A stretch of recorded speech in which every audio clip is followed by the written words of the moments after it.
So with the latch bar, we have a deluxe latch bar set up here with, of course, flat resistance bands connected using carabiners, and you could actually do a forward thrust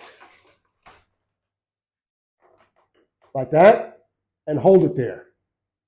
Release it slowly and push it back out.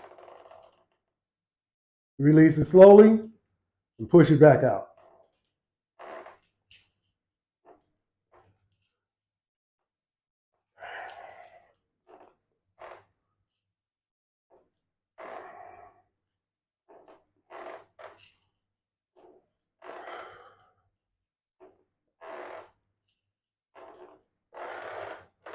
You want to make sure that you use as much leverage as you have.